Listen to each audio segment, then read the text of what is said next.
الله أكبر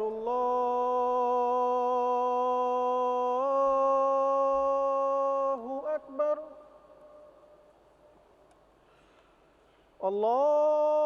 الله أكبر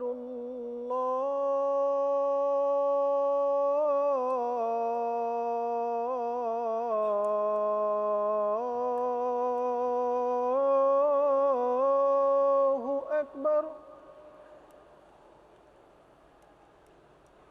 أشهد أن لا إله إلا الله أشهد أن لا إله إلا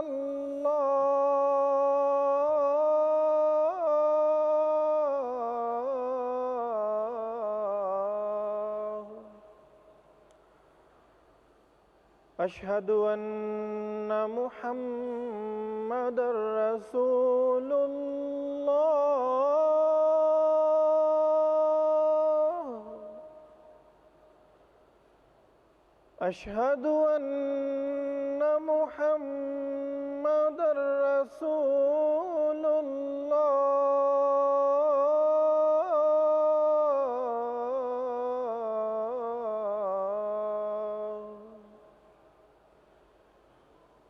حي على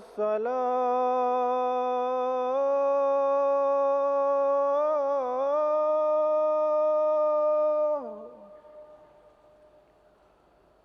حي على الصلاة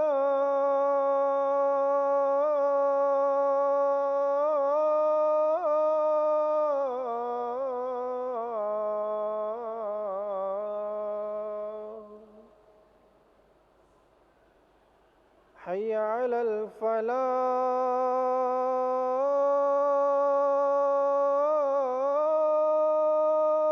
الفلاح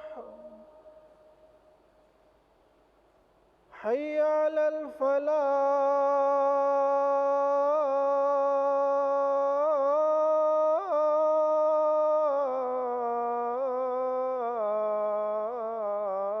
الفلاح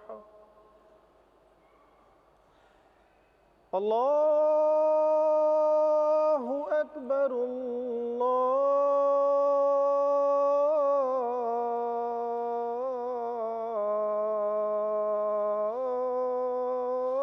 الله أكبر لا إله إلا الله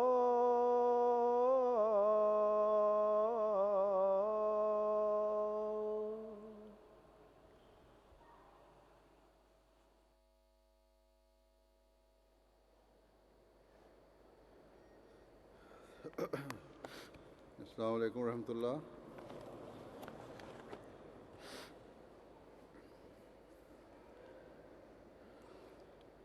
اشہد ان لا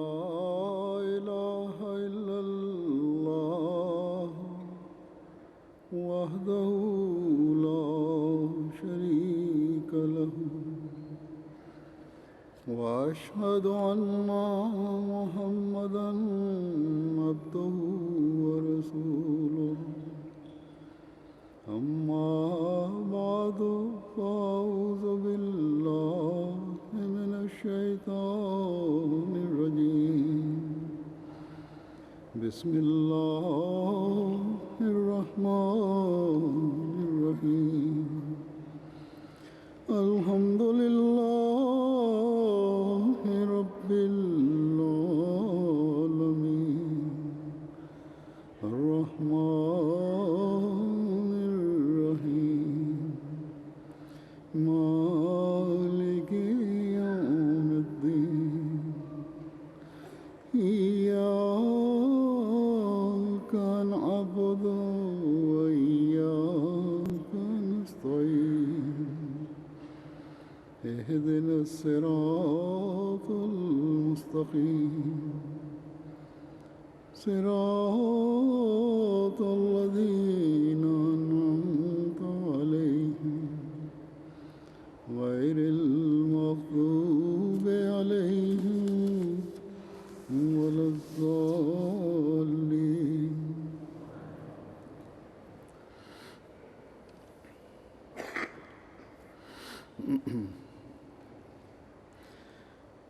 الحمدللہ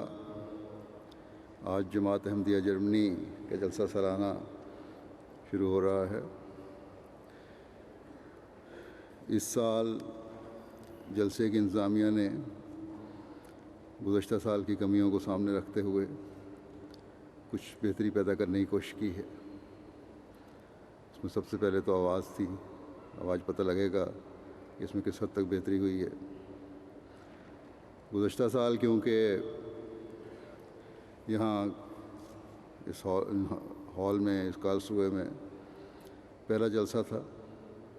اس لیے ظاہر ہے بعض مشکلات یا کمیاں جو کہ نئی جگہ میں پیدا ہوتی ہیں ہوئیں، اور یہ کوئی ایسی بات نہیں جس پر انتظامیہ پر بہت زیادہ انگلیاں اٹھائی جائیں یا اعتراض کیا جائے۔ ہاں، ایک صورت میں انتظامیہ قابل اعتراض ہو سکتی تھی اگر وہ اپنی غلطیوں اور کمیوں کی طرف توجہ نہ دیتی اور اصلاح کی کوشش نہ کرتی، لیکن جیسا کہ میں نے کہا، انتظامیہ نے اپنی کمزوریوں کو سامنے رکھتے ہوئے بعض کمیوں اور کمزوریوں کو دور کرنے کی کوشش کی ہے۔ اسی طرح اخراجات جو گزشتہ سال بعض غلط اندازوں اور نئی جگہ کی وجہ سے زیادہ ہو گئے تھے، ان میں بھی کمی کی کوشش کی ہے، لیکن ابھی بھی یقیناً اصلاح کی گنجائش اور بہتری کی گنجائش موجود ہے، جس پر انتظامیہ کو نظر رکھنی چاہیے کہ ترقی کرنے والی قومیں تجربات سے فائدہ اٹھا کر آگے بڑھتی اور ترقی کرتی ہیں، بعض دفعہ اپنے تجربات سے اور بعض دفعہ دوسروں کے تجربات سے، اور ہر اچھا مشورہ اور ہر اچھی چیز اپنانے کی کوشش کرتی ہیں، اور یہی بات ہمیں ہمارے آقا حضرت محمد رسول اللہ صلی اللہ علیہ وسلم نے بتائی ہے کہ ہر اچھی اور حکمت کی بات مومن کی گمی ہوئی میراث ہے۔ یہ جہاں سے بھی ملے اسے لے لو، کہ اسی میں روحانی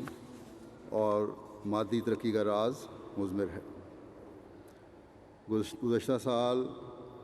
جب میں جرمنی آیا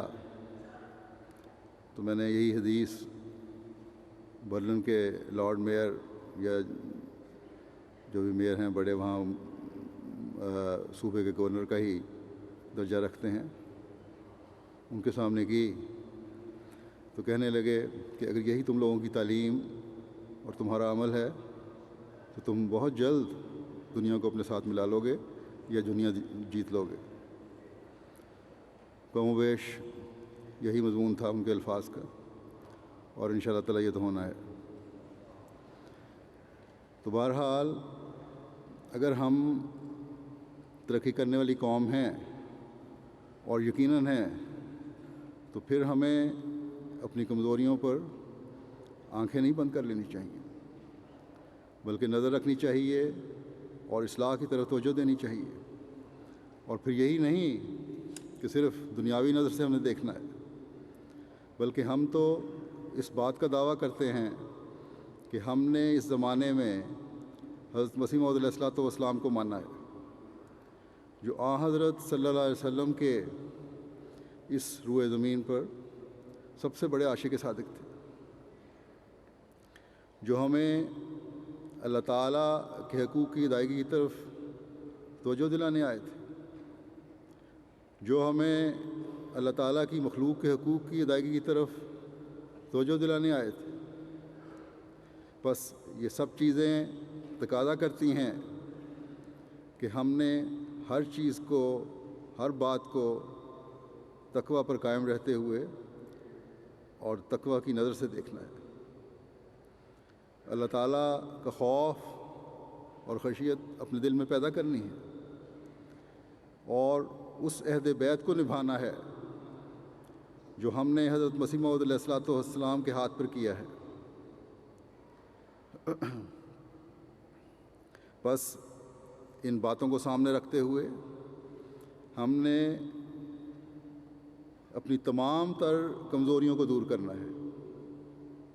اور اس کے لیے کوشش کرنی ہے، صرف انتظامی کمزوریاں نہیں بلکہ ذاتی کمزوریاں بھی۔ اور جب اس سوچ کے ساتھ جلسے پر شامل ہونے والا ہر شخص جلسے پر آئے گا، شامل ہوگا، ہر مرد اور عورت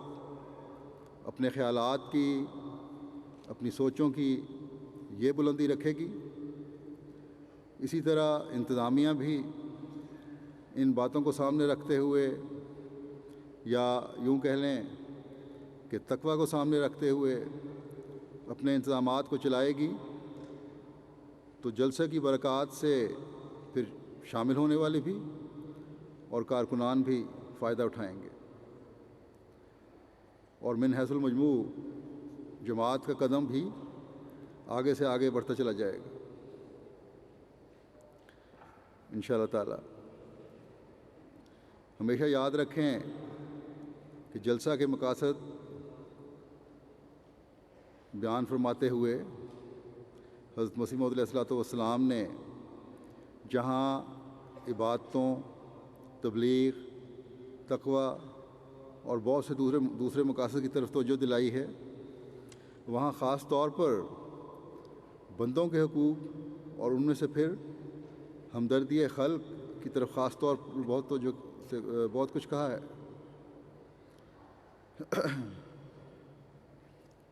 دراصل تو حقیقی رنگ میں ہمدردی خلق کا جذبہ انسان کے دل میں پیدا ہو جائے تو حقوق العباد کی ادائیگی تو خود بخود ہوتی چلی جاتی ہے۔ بس اس طرف ہر احمدی کو توجہ دینے کی ضرورت ہے۔ حضرت مسیح موعود علیہ الصلوۃ والسلام نے جلسے کے بارے میں جب بھی اشتہار دیا اور اعلان فرمایا، اس پہلو کو خاص طور پر بیان فرمایا۔ آپ نے جہاں خدا تعالیٰ کا خوف، تقویٰ، زہد وغیرہ کی طرف توجہ دلائی، وہاں نرم دلی، آپس کی محبت، بھائی چارہ، عاجزی، انکساری کی طرف بھی اسی شدت سے توجہ دلائی کہ صرف عبادتیں تقویٰ نہیں ہے، صرف جماعت کی خدمت کر دینا تقویٰ نہیں، صرف اللہ اور رسول سے محبت کا اظہار کر دینا تقویٰ نہیں، صرف حضرت مسیح موعود علیہ الصلوۃ والسلام اور خلافت احمدیہ سے تعلق اور اطاعت تقویٰ نہیں، بلکہ تقویٰ تب کامل ہوتا ہے جب ماں باپ کے حقوق بھی ادا ہو رہے ہوں، جب بیوی بچوں کے حقوق بھی ادا ہو رہے ہوں، جب خامدوں اور بچوں کے حقوق بھی ادا ہو رہے ہوں، جب عزیز رشتہ داروں کے حقوق بھی ادا ہو رہے ہوں، جب دوستوں کے حقوق بھی ادا ہو رہے ہوں، جب ہمسایوں کے حقوق بھی ادا ہو رہے ہوں، جب بہن بھائیوں کے حقوق بھی ادا ہو رہے ہوں، جب افراد جماعت کے حقوق بھی ادا ہو رہے ہوں، یہاں تک کہ جب دشمنوں کے حقوق بھی ادا ہو رہے ہیں، تب تقویٰ کامل ہوتا ہے۔ اور یہ سب تعلیم قرآن کریم میں موجود ہے۔ ہم جلسے میں شامل ہونے آئے ہیں تاکہ اپنی روحانی ترقی کے سامان کریں۔ بس جہاں پر شامل ہونے والا اپنی باتوں اور اللہ تعالیٰ کے حقوق کی ادائیگی کی طرف نظر رکھے، وہاں یہ بھی دیکھے کہ جہاں عبادتوں، نمازوں، دعاؤں اور ذکر الہی کی طرف آپ توجہ کریں گے، وہاں آپس کی محبت اور تعلق اور ہمدردی کی طرف توجہ کرتے ہوئے اپنے جائزے لیں، ورنہ ایک ایسی جگہ تو آپ آ گئے جہاں لوگوں کا اکٹھ ہے، اجتماع ہے۔ ایسی جگہ تو آپ آ گئے جہاں آپ کے عزیز رشتہ دار اور بعض ہم مزاج لوگ آئے ہوئے ہیں۔ ایک ایسی جگہ تو آپ آ گئے جہاں بعض علمی اور شاید تربیتی تقاریر سے آپ حظ بھی اٹھا لیں، اس سے لطف اندوز بھی ہو جائیں گے، لیکن جو مقصد ہے اسے حاصل کرنے والے نہیں بن سکیں گے، کیونکہ حضرت مسیح موعود علیہ الصلوۃ والسلام نے حقوق العباد اور خاص طور پر اپنے بھائیوں سے ہمدردی کی طرف بہت توجہ دلائی۔ انتظامیہ مجھے یہ بھی بتا دے کہ آخر میں آواز جو گونج واپس آ رہی ہے وہ لوگوں کو آواز پہنچ بھی رہی ہے کہ نہیں، چیک کر کے بتائیں۔ جب ایک مرتبہ آپ نے بعض حالات اور ایک حصہ جماعت کے رویے کی وجہ سے حضرت مسیح موعود علیہ الصلوۃ والسلام نے جلسہ سالانہ ملتوی فرمایا، تو فرمایا مجھے معلوم ہوا ہے کہ بعض حضرات جماعت میں داخل ہو کر اور اس عاجز سے بیعت کر کے اور عہد توبہ نصوح کر کے پھر بھی ویسے کج دل ہیں کہ اپنی جماعت کے غریبوں کو بھیڑیوں کی طرح دیکھتے ہیں۔ وہ ہمارے تکبر کے سیدھے منہ سے السلام علیکم نہیں کر سکتے، چاہ جائے کہ خوش خلقی اور ہمدردی سے پیش آویں، اور انہیں سفلہ اور خود غرض اس قدر دیکھتا ہوں، فرمایا انہیں سفلہ اور خود غرض اس قدر دیکھتا ہوں کہ وہ ادنا خود غرضی کی بنا پر لڑتے اور دوسرے سے دست بدامن ہوتے ہیں، اور ناکارہ باتوں کی وجہ سے ایک دوسرے پر حملہ ہوتا ہے۔ بسا اوقات گالیوں تک نوبت پہنچتی ہے اور دلوں میں کینے پیدا کر لیتے ہیں۔ پھر آپ فرماتے ہیں میں حیران ہوتا ہوں کہ خدایا یہ کیا حال ہے، یہ کون سی جماعت ہے جو میرے ساتھ ہے؟ نفسانی لالچوں پر کیوں ان کے دل گرے جاتے ہیں، اور کیوں ایک بھائی دوسرے بھائی کو ستاتا اور اس سے بلندی چاہتا ہے؟ میں سچ سچ کہتا ہوں کہ انسان کا ایمان ہرگز درست نہیں ہو سکتا جب تک اپنے آرام پر اپنے بھائی کے آرام کو حت الوسع مقدم نہ ٹھہراوے۔ آپ نے فرمایا جب تک خدا تعالیٰ ہماری جماعت میں اپنے خاص فضل سے کچھ مادہ رفق اور نرمی اور ہمدردی اور جفا کشی کا پیدا نہ کرے تب تک یہ جلسہ قرین مصلحت معلوم نہیں ہوتا۔ بس دیکھیں افراد جماعت کے آپس کے پیار، محبت اور ہمدردی اور ایک دوسرے کی خاطر قربانی کے جذبات اور احساسات نہ ہونے کی وجہ سے حضرت مسیح موعود علیہ الصلوۃ والسلام کس قدر دکھ، رنج اور تکلیف کا اظہار فرما رہے ہیں، اور سزا کے طور پر جلسہ بھی ملتوی فرما دیا۔ بعض لوگ سمجھتے ہیں کہ انتظامات کی کمی اور وسائل کی کمی کی وجہ سے جلسہ نہ کروایا، حالانکہ اس کے پیچھے وہ ہمدردی کی کمی اور بعض لوگوں کی طرف سے تکبر کا اظہار ہے اپنے بھائیوں کے لیے، جس نے حضرت مسیح موعود علیہ الصلوۃ والسلام کو شدید تکلیف میں مبتلا کر دیا۔ مجھے یاد ہے چند سال پہلے میں نے یہاں جرمنی میں ایک ہنگامی شورا بلائی تھی۔ وہاں جب جلسے کے معاملات پیش ہوئے تو ایک صاحب نے جو بات کی اس سے مجھے یہ تاثر ملا کہ شاید ان کے خیال میں یا اور لوگوں کے خیال میں بھی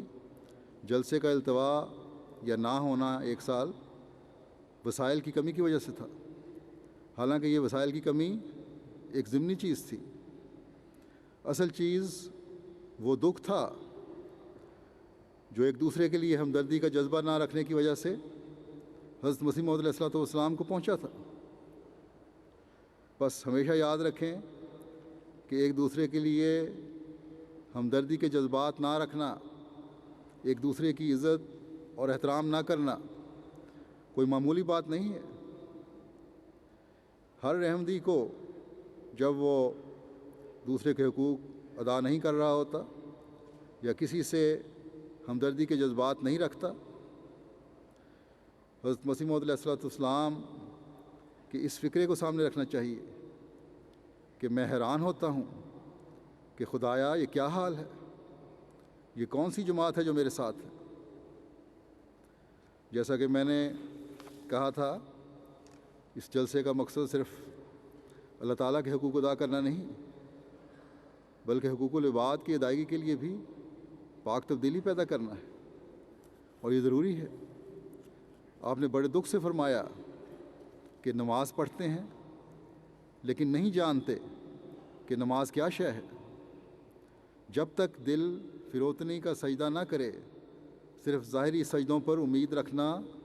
طمع خام ہے، فضول خواہش بات ہے۔ بس نہ کسی کو اپنی نمازوں پر خوش ہونا چاہیے، نہ کسی کو اپنی جماعتی خدمات پر خوش ہونا چاہیے، نہ کسی کو کوئی خاص عہدہ ملنے پر خوش ہونا چاہیے، نہ کسی کو کسی مالی قربانی پر خوش ہونا چاہیے، جب تک کہ عاجزی، انکساری اور اپنے بھائیوں سے ہمدردی اس میں نہ ہو۔ اور جب حقوق اللہ کے ساتھ حقوق العباد کے جذبات ایک انسان میں موزون ہوتے ہیں تو پھر وہ حقیقی تقویٰ پر قدم آ رہا ہوتا ہے، اور حقیقی تقویٰ پر چلنے والا پھر کسی نیکی پر خوش نہیں ہوتا، اس میں فخر نہیں ہوتا، بلکہ اللہ تعالیٰ کا خوف اور اس کی خشیت اس میں بڑھتی چلی جاتی ہے۔ ہر نیکی کرنے کے بعد یہ فکر دامنگیر رہتی ہے کہ پتہ نہیں یہ نیکی خدا تعالیٰ کے ہاں قبولیت کا درجہ بھی پاتی ہے کہ نہیں۔ بس حقیقی نیکیاں تقویٰ پیدا کرتی ہیں، اور تقویٰ انسان میں عاجزی اور انکساری پیدا کرتا ہے، اور یہی چیز حضرت مسیح موعود علیہ السلام اس زمانے میں ہمیں پیدا کرنے آئے ہیں۔ دوسروں کے لیے ہمدردی کے جذبات رکھنے کی اہمیت کا اندازہ اس سے لگا لیں کہ شرائط بیعت، جو ایک احمدی کے حقیقی احمدی مسلمان کہلانے کے لیے بنیادی چیز ہے، اس کی چوتھی شرط میں آپ فرماتے ہیں کہ یہ کہ عام خلق اللہ کی عموماً اور مسلمانوں کو خصوصاً اپنے نفسانی جوشوں سے کسی نوع کی ناجائز تکلیف نہیں دے گا، نہ زبان سے، نہ ہاتھ سے، نہ کسی اور طرح سے۔ بس ایک احمدی مسلمان سے نہ صرف احمدی مسلمان بلکہ ہر مسلمان ہر قسم کی ناجائز تکلیف سے محفوظ ہونا چاہیے، اور نہ صرف مسلمان بلکہ اللہ تعالیٰ کی تمام مخلوق کا محفوظ رہنا ضروری ہے۔ بہت سے لوگ ایسے ہیں جو کسی کو تکلیف نہیں پہنچاتے، اپنے کام سے کام رکھتے ہیں، تکلیف پہنچانے کی برائی سے وہ پاک ہوتے ہیں۔ تو کوئی یہ نہ سمجھے کہ نیکی کے اعلیٰ معیار کو پا لیا پھر اس نے بھی۔ مومن کا تو ہر قدم آگے سے آگے بڑھتا چلا جاتا ہے، اور بڑھنا چاہیے، ورنہ تقویٰ اور ایمان میں ترقی نہیں ہو سکتی۔ اس لیے حضرت مسیح موعود علیہ السلام نے شرائط بیعت کی نویں شرط میں فرمایا کہ یہ کہ عام خلق اللہ کی ہمدردی میں محض للہ مشغول رہے گا، اور جہاں تک بس چلتا ہے اپنی خداداد طاقتوں اور نعمتوں سے بنی نوع کو فائدہ پہنچائے گا۔ بس حقیقی نیکی اس وقت ہوگی جب اللہ تعالیٰ کی رضا مقصود ہوگی، اور اس رضا کے حصول کے لیے اپنی تمام تر طاقتوں اور استعدادوں کو اللہ تعالیٰ کی مخلوق سے ہمدردی میں ایک شخص استعمال کرتا ہے۔ اللہ تعالیٰ کی مخلوق میں سب سے بڑھ کر انسان ہے جو اشرف المخلوقات ہے۔ بس حقیقی انسان اس وقت بنتا ہے جب حقوق العباد کی ادائیگی کی طرف توجہ پیدا ہو، دوسروں کو فائدہ پہنچانے کی طرف توجہ دے۔ میں پہلے بھی کئی دفعہ بیان کر چکا ہوں کہ غیروں کو، غیر مسلموں کو جو انسانی حقوق کی بات کرتے ہیں، میں ان کے سامنے اسلام کی یہ خوبی رکھتا ہوں کہ تمہارے دنیاوی نظام بعض حقوق کا تعین کر کے یہ کہتا ہے، تمہارا دنیاوی نظام جو ہے حقوق کا تعین کر کے یہ کہتا ہے کہ یہ ہمارے حقوق ہیں اور یہ ہمیں دو ورنہ طاقت کا استعمال ہوگا، جبکہ اسلام کہتا ہے کہ تم اللہ تعالیٰ کی رضا اگر چاہتے ہو تو ایک دوسرے کے حقوق ادا کرو۔ اور اللہ تعالیٰ نے قرآن کریم میں ان حقوق کو بیان فرما دیا جو ایک انسان کو دوسرے انسان کے ادا کرنے چاہیے۔ بس یہ فرق ہے دنیاوی نظاموں میں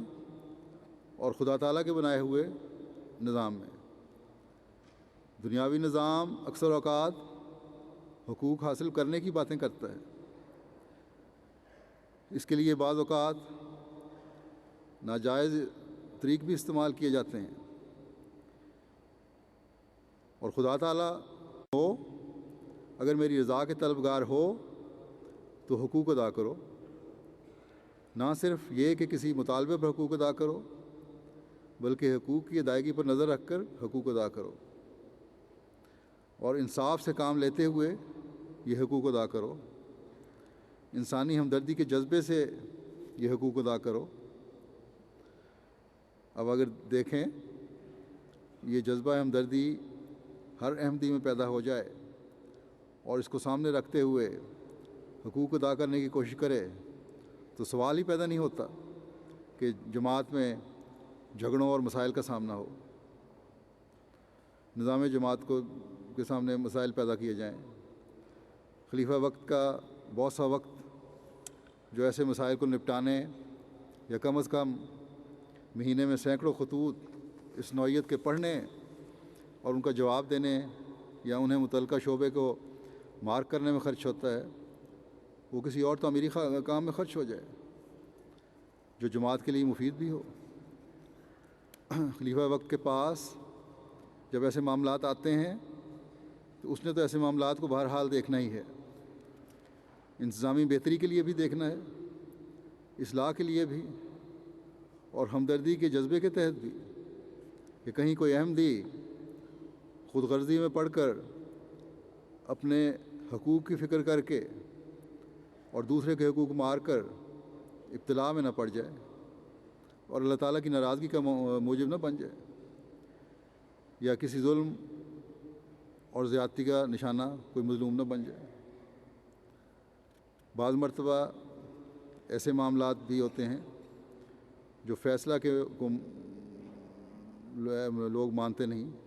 جماعتی فیصلہ یا خلیفہ کے فیصلے کو مانتے نہیں ہیں، مشورے کو مانتے نہیں، سمجھانے پر راضی نہیں ہوتے، ہٹ دھرمی اور ضد دکھاتے ہیں، ان کو پھر سختی سے جواب بھی دینا پڑتا ہے۔ اور میں بعض اوقات ایسے لوگوں کو جواب دیتا ہوں کہ پھر ٹھیک ہے، اگر تم یہ فیصلہ ماننے کو تیار نہیں تو پھر جماعت بھی تمہارے معاملات سے کوئی تعلق نہیں رکھے گی،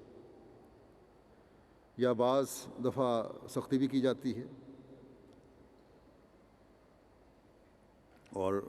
سزا بھی دی جاتی ہے، لیکن جذبہ ہمدردی ایسے لوگوں کے لیے بھی دعا پر مجبور کرتا ہے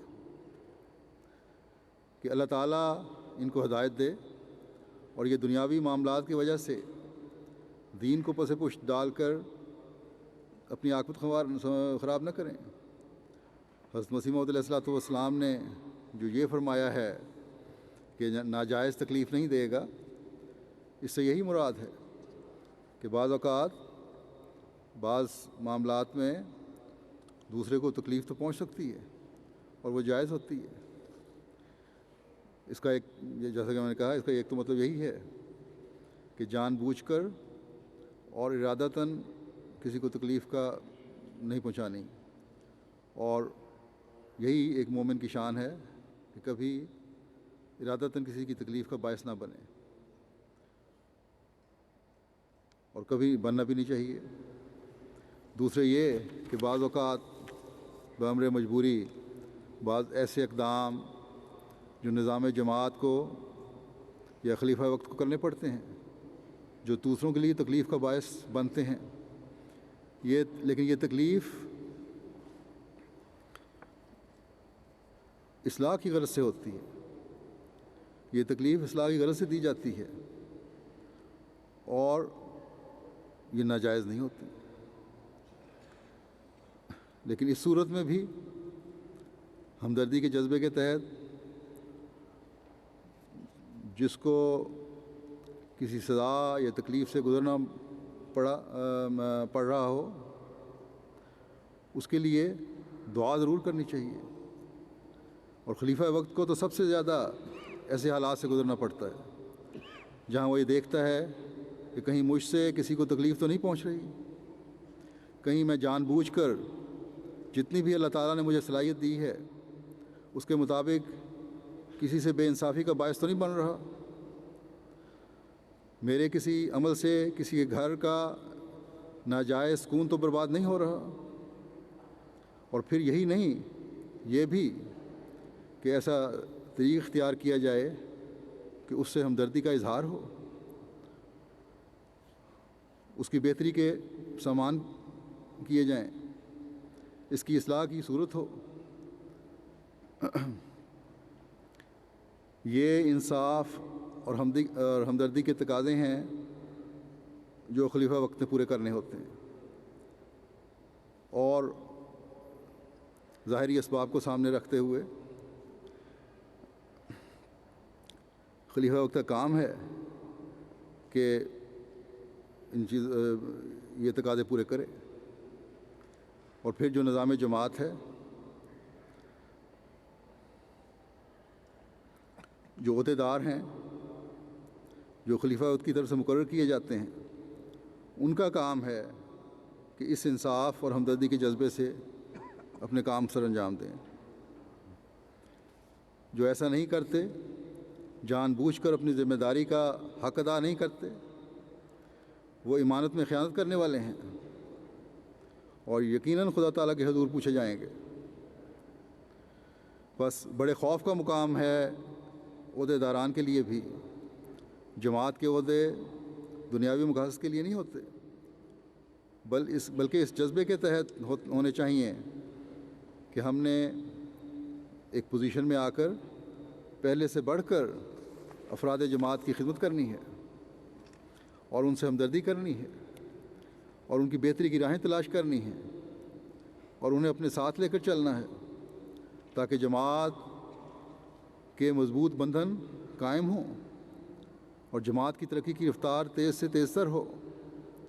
بس یہ ہمدردی کا جذبہ ہر عہدیدار میں پیدا ہونا چاہیے، ہر جماعتی کارکن میں پیدا ہونا چاہیے۔ جب عہدیداران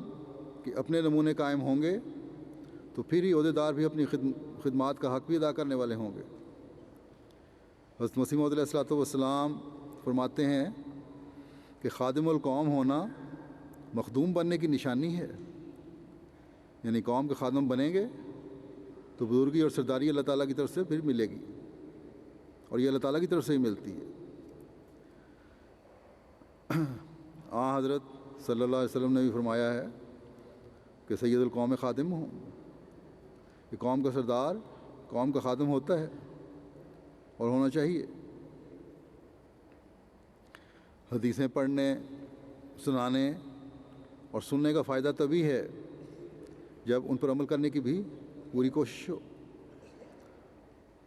عہدیداروں کو اپنا کردار بہرحال بہت بلند رکھنا چاہیے۔ لوگ باتیں بھی کرتے ہیں، تکلیفیں بھی پہنچاتے ہیں، لیکن ایک عہدیدار کا کام ہے کہ حوصلے سے کام لے اور کبھی ایسے شخص کے لیے بھی اپنے جذبہ ہمدردی کو نہ مرنے دے۔ حضرت مسیح موعود علیہ السلام فرماتے ہیں کہ غصے کو کھا لینا اور تلخ بات کو پی جانا نہایت درجے کی جوان مرتی ہے، اور یہ حضرت صلی اللہ علیہ وسلم کے اس فرمان کی وضاحت ہے جس میں آپ نے فرمایا کہ پہلوان وہ نہیں جو دوسرے کو پچھاڑ دے، پہلوان وہ ہے جو غصے کے وقت اپنے غصے کو قابو میں رکھے۔ غصہ قابو میں ہو تبھی انصاف کے تقاضے بھی پورے ہوتے ہیں، اور تبھی ہمدردی کے ساتھ فیصلے بھی ہوتے ہیں۔ بس یہ معیار ہے جو ہمارے عہدیداران کو اپنانے کی کوشش کرنی چاہیے۔ یہ باتیں جو میں کہہ رہا ہوں صرف جرمنی کے عہدیداران کے لیے نہیں ہیں، بلکہ میرے مخاطب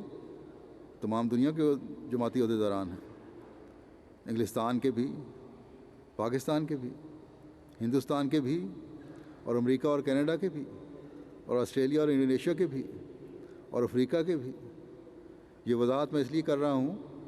کہ لوگ سمجھتے ہیں کہ جہاں خطبہ دیا جا رہا ہے وہیں کے لوگوں کی ایسی حالت ہے، جبکہ جیسا کہ عام خطبات میں جماعت کا ہر فرد مخاطب ہوتا ہے، اسی طرح اگر کسی مخصوص طبقے کے بارے میں بات ہے،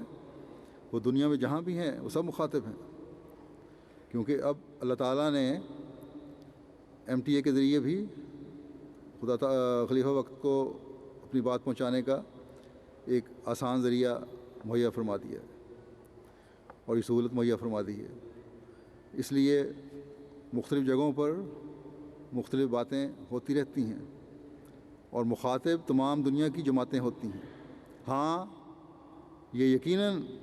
اس ملک کی سعادت ہے۔ اگر میں جرمنی میں مخاطب ہوں تو جرمنی والوں کی سعادت ہے، یا ان لوگوں کی سعادت ہے جو میرے سامنے بیٹھے ہوں اور براہ راست بات سن رہے ہوں، کہ وہ اپنے آپ کو سب سے پہلا مخاطب سمجھیں۔ لیکن ہمیشہ یاد رکھیں کہ جو شرائط بیعت میں نے پڑھی ہیں وہ کسی خاص طبقے کے لیے نہیں، یا کسی مخصوص قسم کے لوگوں کے لیے نہیں، بلکہ ہر احمدی ان کا مخاطب ہے۔ ہر وہ شخص مخاطب ہے جو اپنے آپ کو نظام جماعت سے منسلک سمجھتا ہے۔ میں نے وضاحت کی خاطر عہدیداروں کے بارے میں بتایا ہے کہ کیونکہ ان کو جماعت کے سامنے نمونہ ہونا چاہیے، اس لیے اپنی حالتوں کا دوسروں سے بڑھ کر جائزہ لینے کی ضرورت ہے ان کو۔ بس یہ کوئی محدود حکم یا شرط نہیں ہے، بلکہ افراد جماعت کے لیے، سب کے لیے ضروری ہے۔ بس ہمیشہ ان کے الفاظ پر، ان شرائط کے الفاظ پر غور کرتے ہوئے اس کا پابند رہنے کی کوشش کریں۔ اس کے کیا معیار ہونے چاہیے، اس کی میں مزید وضاحت کر دیتا ہوں۔ چوتھی شرط میں جیسا کہ میں نے ابھی بتایا ہے کہ ایک احمدی کے لیے حضرت مسیح موعود علیہ السلام نے یہ ضروری قرار دیا ہے کہ کبھی بھی کسی کو اپنے ہاتھ سے یا زبان سے تکلیف نہیں دینی۔ یہ معیار انسان تبھی حاصل کر سکتا ہے جب تقوی پر چلنے والا ہو، دل اللہ تعالیٰ کے خوف اور خشیت سے پر ہو۔ ایک حدیث میں آتا ہے، حضرت صلی اللہ علیہ وسلم نے فرمایا، حضرت ابو ہریرہ نے روایت کی ہے کہ آپس میں حسد نہ کرو، آپس میں نہ جھگڑو، آپس میں بغض نہ رکھو، اور ایک دوسرے سے دشمنیاں نہ رکھو، اور تم میں سے کوئی ایک دوسرے کے سودے پر سودا نہ کرے۔ اے اللہ کے بندو، آپس میں بھائی بھائی بن جاؤ۔ مسلمان کا بھائی ہے، وہ اس پر ظلم نہیں کرتا، اسے ذلیل نہیں کرتا، اور اسے حقیر نہیں جانتا۔ پھر حضرت صلی اللہ علیہ وسلم نے 3 دفعہ اپنے دل کی طرف اشارہ کر کے فرمایا کہ تقویٰ یہاں ہے، تقویٰ یہاں ہے، تقویٰ یہاں ہے۔ فرمایا کسی آدمی کے شر کے لیے اتنا کافی ہے کہ وہ اپنے مسلمان بھائی کو حقیر سمجھے۔ ہر مسلمان دوسرے مسلمان کا خون مال ہر مسلمان پر دوسرے مسلمان کا خون مال اور عزت حرام ہے۔ آج آپ دنیا پر نظر دوڑا کر دیکھ لیں، جو ظلم ہو رہے ہیں، جو حقوق غصب کیے جا رہے ہیں، جو مسلمان کی گردنیں کاٹ رہے ہیں، جو ظلم و بربریت کے بازار ہر طرف ہمیں گرم ہوتے نظر آتے ہیں، ان کی بنیاد یہی حسد ہے اور تقویٰ میں کمی ہے۔ ہم خوش نصیب ہیں کہ ہم نے اس زمانے کے امام کو مانا ہے اور اس انتہا پسندی سے بچے ہوئے ہیں، لیکن چھوٹے پیمانے پر ہمارے گھروں میں بھی، ہمارے ماحول میں بھی یہ بیماریاں موجود ہیں جن کا حدیث میں ذکر کیا گیا ہے۔ اگر ہم میں سے ہر ایک حقیقت پسندی سے انصاف کے تقاضے پورے کرتے ہوئے جائزے لے تو خود اسے نظر آ جائے گا کہ میں آپ کو یہ غلط باتیں نہیں کہہ رہا۔ بھائیوں میں حسد کی بنیاد پر رنجشیں ہیں، افراد جماعت میں حسد کی بنیاد پر رنجشیں ہیں، عورتوں میں حسد کی بنیاد پر رنجشیں ہیں۔ اس بات پر حسد شروع ہو جاتی ہے کہ فلاں کو فلاں خدمت کیوں سپرد ہو گئی ہے، میرے سپرد کیوں نہیں ہوئی۔ اگر ہم میں سے ہر ایک کو اس بات پر یقین ہے کہ جماعت احمدیہ ایک الہی جماعت ہے اور یقیناً ہے، تو پھر بجائے عہدے کی خواہش رکھنے کے استغفار کی طرف توجہ دینی چاہیے کہ کسی وقت بھی اگر میرے سپرد یہ خدمت ہو گئی تو میں اس کو آسن رنگ میں سر انجام دے سکوں۔ عہدے کی خواہش رکھنے کے والے کے بارے میں تو حضرت صلی اللہ علیہ وسلم نے فرمایا ہے کہ ایسے شخص کو پھر عہدہ ہی نہ دو، اور پھر اللہ تعالیٰ فرماتا ہے کہ ایمانتوں کی حفاظت کرو، تم اس بارے میں پوچھے جاؤ گے۔ عہدے اور جماعتی خدمت بھی ایمانتے ہیں۔ اگر انسان کے دل میں تقویٰ ہو تو ہر وقت خوفزدہ رہے کہ جو خدمت میرے سپرد ہے اس کا حق ادا نہ کرنے کی وجہ سے میری جواب طلبی ہوگی، اور کسی بندے کے سامنے جواب طلبی نہیں ہوگی جس کو باتوں میں چرا کر دھوکہ دیا جا سکتا ہو، بلکہ اس عالم الغیب علیم و خبیر خدا کے سامنے جواب دہی ہوگی جس سے کوئی بات چھپی ہوئی نہیں، جسے دھوکہ نہیں دیا جا سکتا۔ بس اگر یہ بات سب عہدے دار بھی سامنے رکھیں اور عہدوں کی خواہش رکھنے والے بھی سامنے رکھیں تو نفسانی خواہشات کے بجائے تقویٰ کی طرف قدم آگے بڑھیں گے۔ پھر یہ تقویٰ کی کمی ہے جو معمولی باتوں پر رنجشوں کو بڑھاتی ہے، اور پھر ایک وقت ایسا آتا ہے جب ایسی حالت ہو جاتی ہے کہ یہ منصوبہ بندی ہو رہی ہوتی ہے کہ فلاں کو دکھ کس طرح پہنچایا جائے، فلاں کو نظام جماعت اور خلیفہ وقت کے سامنے کس طرح گھٹیا اور ذلیل ثابت کیا جائے یا کمتر ثابت کیا جائے یا اس کی کوئی کمزوری اس کے سامنے لائی جائے، یہاں تک کہ مجالس میں اس کے بیوی بچوں کو کس طرح ذلیل کرنے کی کوشش کی جائے۔ پورا خاندان بعض دفعہ اس میں انوالو ہو جاتا ہے۔ بس کجا تو اس شرط پر بیعت ہو رہی ہے کہ نہ صرف یہ کہ کسی کو تکلیف نہیں پہنچاؤں گا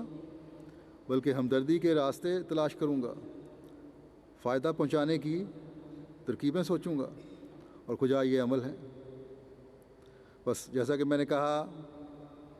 اس معیار کو حاصل کرنے کے لیے اپنے جائزے لینے کی ضرورت ہے۔ ان دنوں میں اپنے یہ جائزے لیں،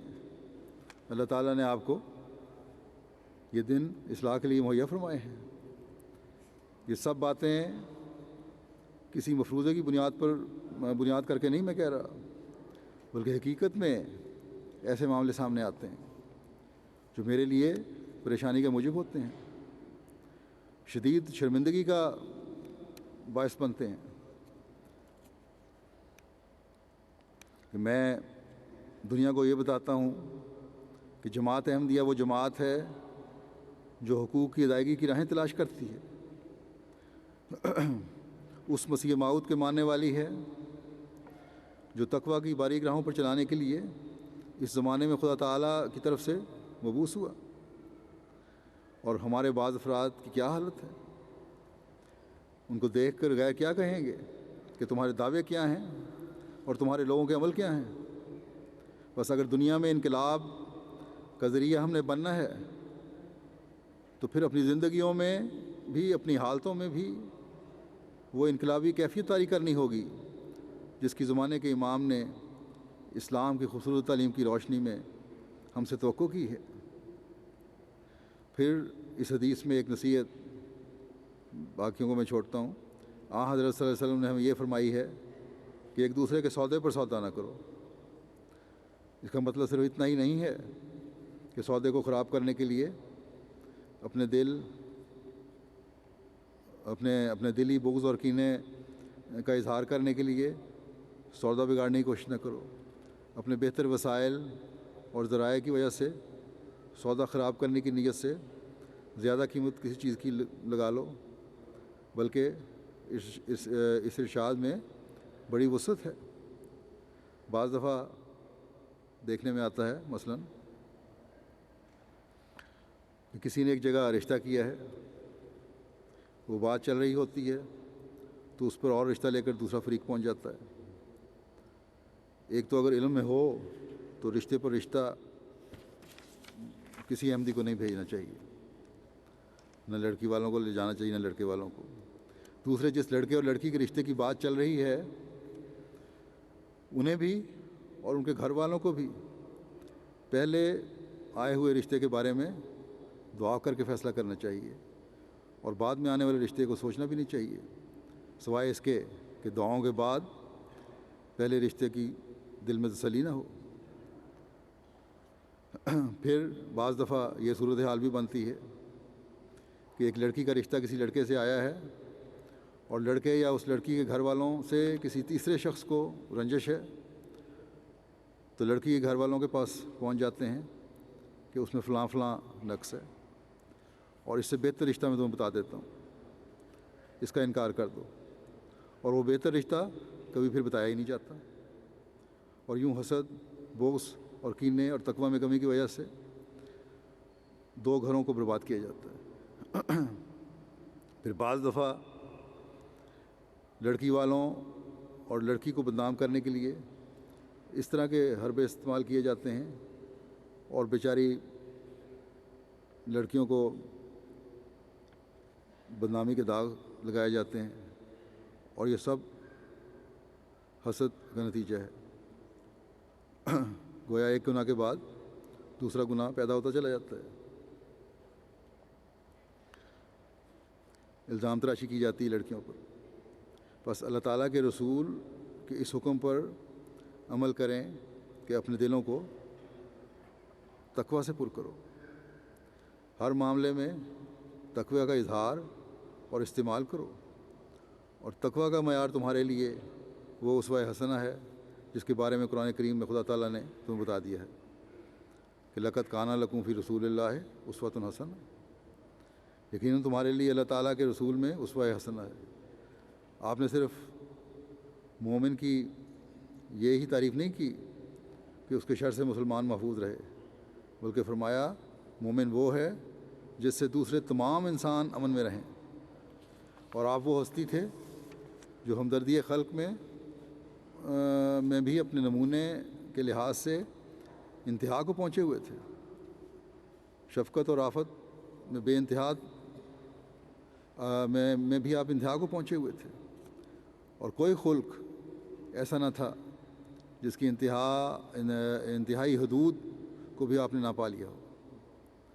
بس آج جب ہم اپنے آپ میں پاک تبدیلیاں پیدا کرنے کے لیے جمع ہوئے ہیں تو ان نمونوں کی جگالی کرنے کی ضرورت ہے، ان رسائے کو سننے کی ضرورت ہے جو حضرت صلی اللہ علیہ وسلم کے پاک نمونے اور آپ کے حوالے سے ہم تک پہنچیں۔ آپ صلی اللہ علیہ وسلم نے فرمایا دین خیر خواہی کا نام ہے۔ جب عرض کیا گیا کس کی خیر خواہی، تو آپ نے فرمایا اللہ، اس کی کتاب، اس کے رسول، مسلمان ائمہ اور ان کے عوام الناس کی خیر خواہی۔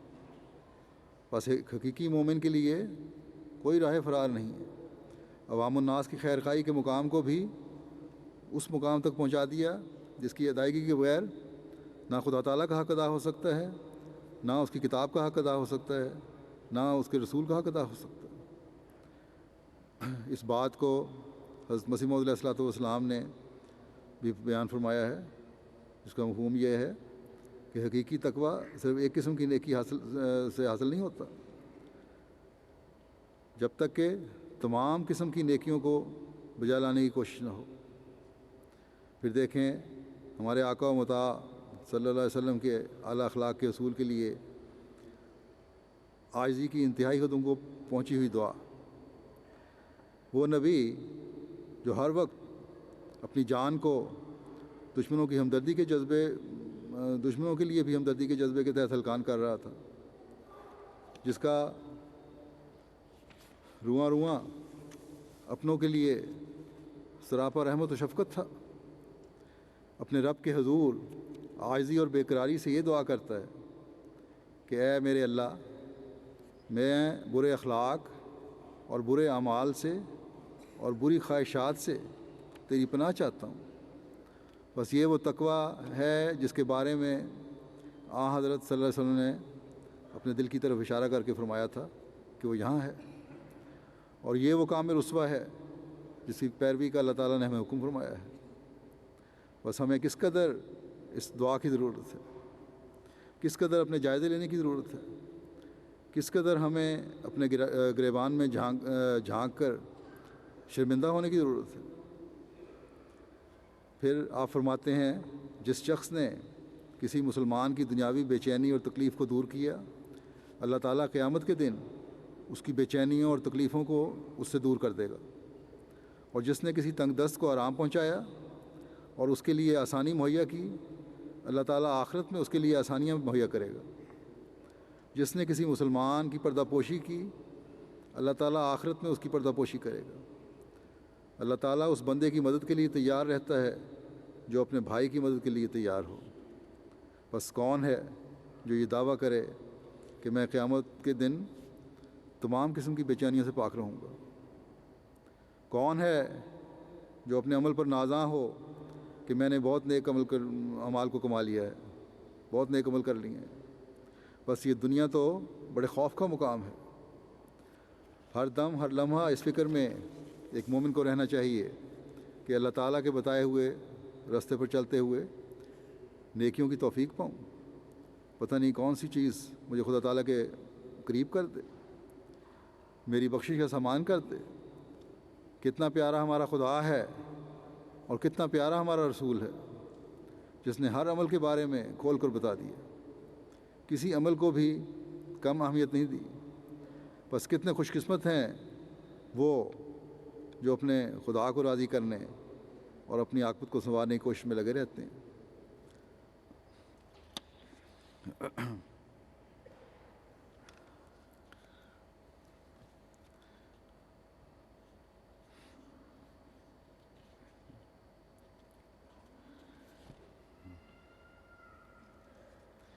تاکہ اس کوشش میں لگے رہتے ہیں تاکہ خدا تعالیٰ ان کی بے چینیوں کو دور فرمائے، تاکہ اللہ تعالیٰ ان کے لیے آسانیاں پیدا فرمائے۔ حضرت مسیح موعود علیہ الصلوۃ والسلام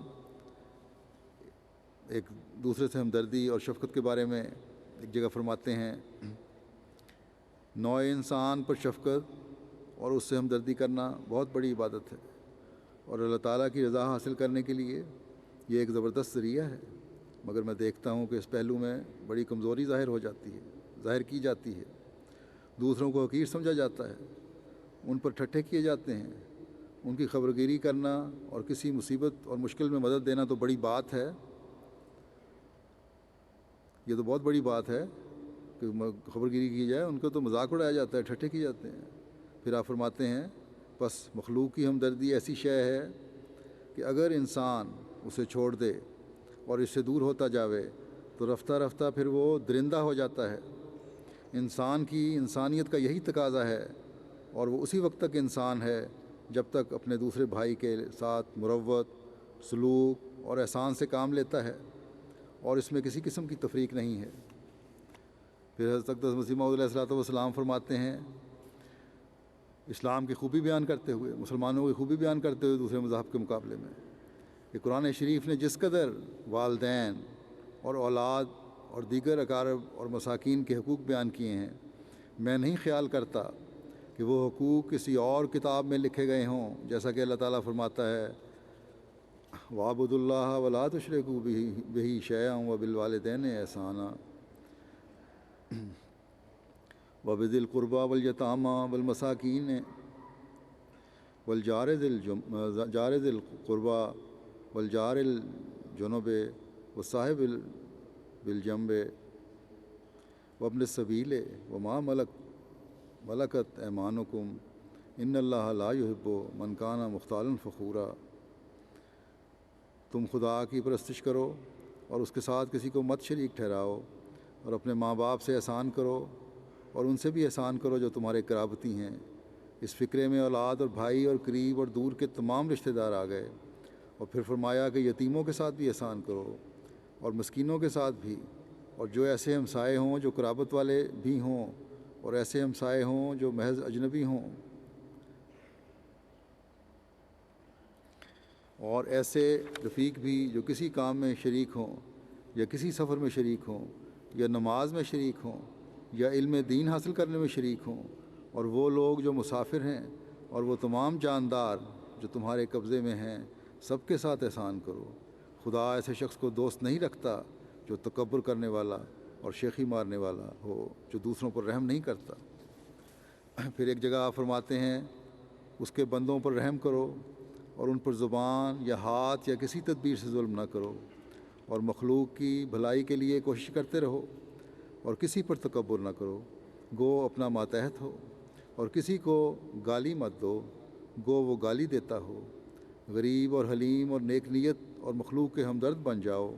تا قبول کیے جاؤ۔ بڑے ہو کر چھوٹوں پر رحم کرو، نہ ان کی تحقیر، اور عالم ہو کر نادانوں کو نصیحت کرو،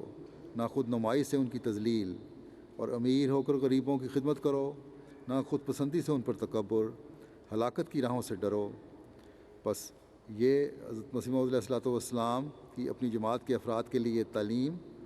اور دلی کیفیت کا اظہار ہے، تاکہ نہ صرف یہ کہ دنیا کے سامنے ایک پاک نمونہ قائم کرنے والے ہم ہوں، بلکہ اللہ تعالیٰ کا رحم حاصل کرنے والے بھی ہم بن جائیں۔ ایک حدیث میں آتا ہے حضرت صلی اللہ علیہ وسلم نے فرمایا، رحم کرنے والوں پر رحمان خدا رحم کرے گا۔ تم اہل زمین پر رحم کرو، آسمان والا تم پر رحم کرے گا۔ بس جب ہم اللہ تعالیٰ کا رحم مانگتے ہیں، اس سے اس کی رحمت کے تمام چیزوں پر حاوی ہونے کا واسطہ دے کر اس سے دعا مانگتے ہیں، اور کہ تو ہمیں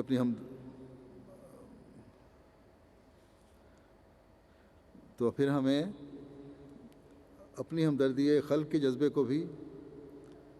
پہلے سے بڑھ کر دکھانا ہوگا، اس میں بھی وسعت دینی ہوگی۔ بس ان دنوں میں جہاں احمدی اپنی باتوں اور ذکر الہی کے ذریعے سے خدا تعالیٰ سے تعلق مضبوط کرنے کی کوشش کرے، وہاں ہمدردی خلق اور رنجشوں کو دور کرنے اور اخلاق کے اعلیٰ معیار قائم کرنے کی طرف بھی توجہ کرنی چاہیے۔ خالصتاً خدا تعالیٰ کی رضا کے حصول کے لیے ایک دوسرے کے حقوق کی ادائیگی کی طرف توجہ دینی چاہیے، اور یہ اس وقت تک نہیں ہو سکتا جب تک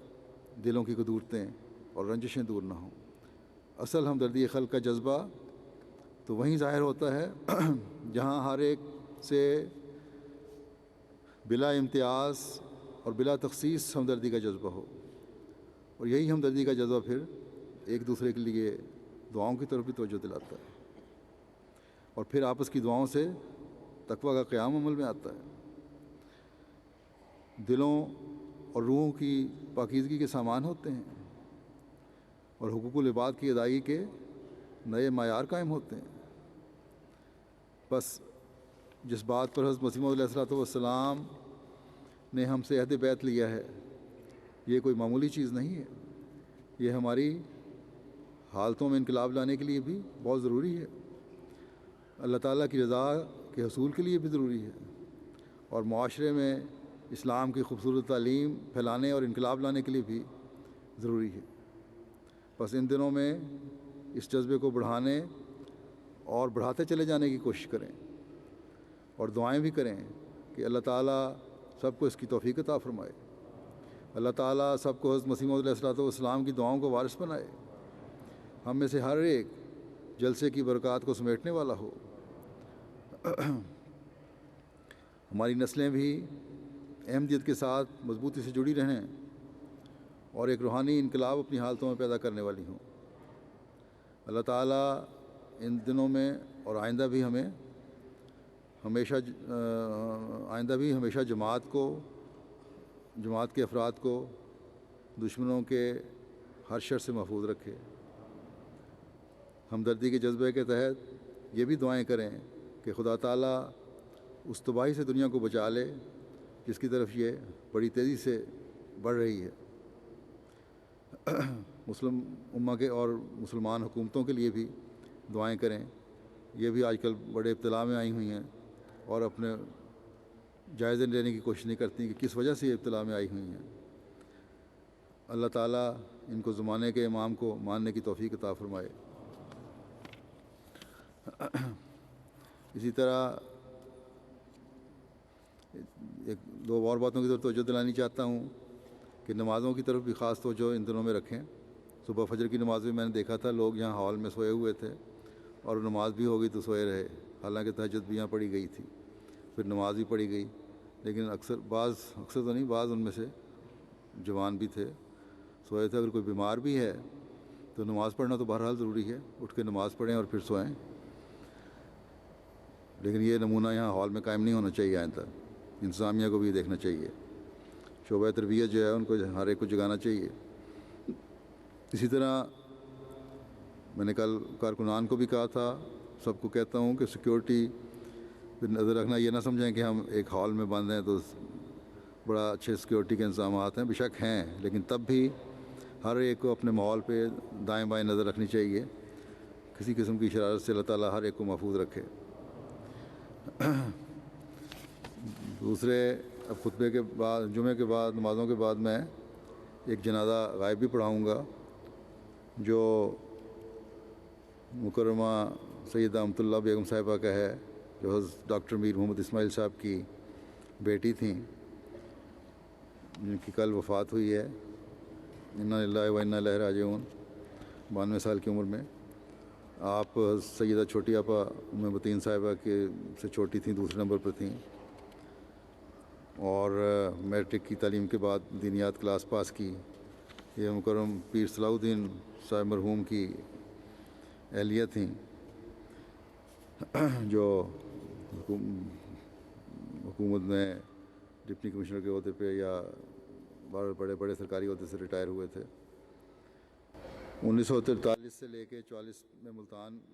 کی لجنہ کی صدر بھی رہی ہیں، آپ کو لجنہ کی صدر کے طور پر خدمات کی توفیق ملی۔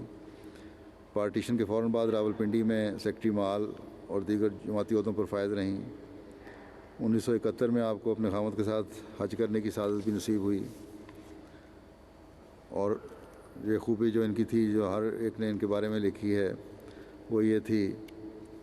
کہ گویا انہوں نے بعض حادثات بھی دیکھے، ایک جوان بیٹے کی موت بھی ہوئی، خاوند کی موت کے بعد جوان بیٹے کے ساتھ رہتی تھیں، اس کی وفات بھی ہو گئی اچانک، لیکن ہمیشہ صبر سے کام لیا، انہوں نے کبھی صبر کا دامن ہاتھ سے نہیں چھوڑا، بہت دعا گوار اور عبادت گزار تھیں۔ بچوں کو اکثر یہ نصیحت کرتی تھیں کہ عبادت کی طرف توجہ کرو اور نماز کو نہ چھوڑو۔ صدقہ خیرات بہت کرتی تھیں، بعض خواتین کے باقاعدہ وظیفے لگائے ہوئے تھے، اسی طرح مطالعہ کا بھی بڑا شوق تھا۔ صلہ رحمی اور رشتہ داروں سے حسن سلوک میں بے مثال تھیں، اپنے خاندان کے ساتھ، سسرال کے ساتھ، جن میں سے بہت سے غیر احمدی تھے، بہت عزت سے پیش آتی تھیں۔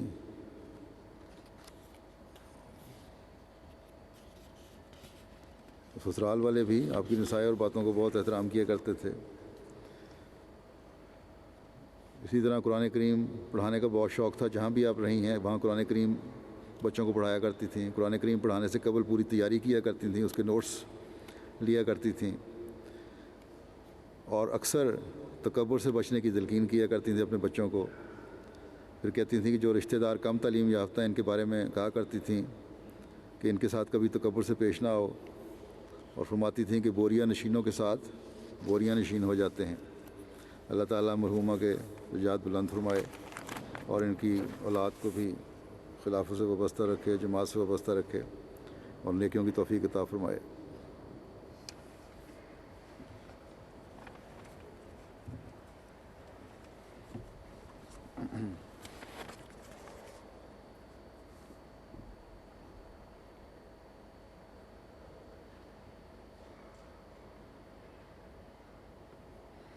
امیر صاحب کی رپورٹ کے مطابق تو یہ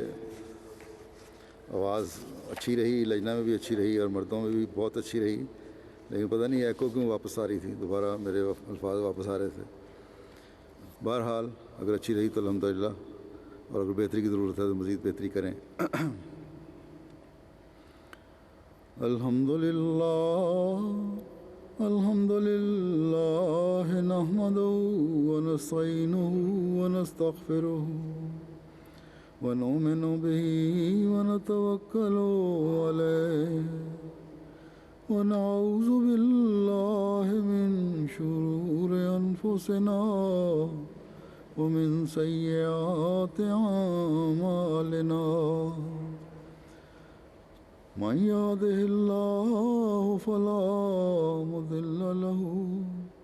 ومن يضلله فلا هادي له ونشهد أن لا إله إلا الله ونشهد أن محمدا عبده ورسوله. عباد الله رحمكم الله إن الله يأمر بالعدل والإحسان وإيتاء ذي القربى وينهى عن الفحشاء والمنكر والبغي يعظكم لعلكم تذكرون.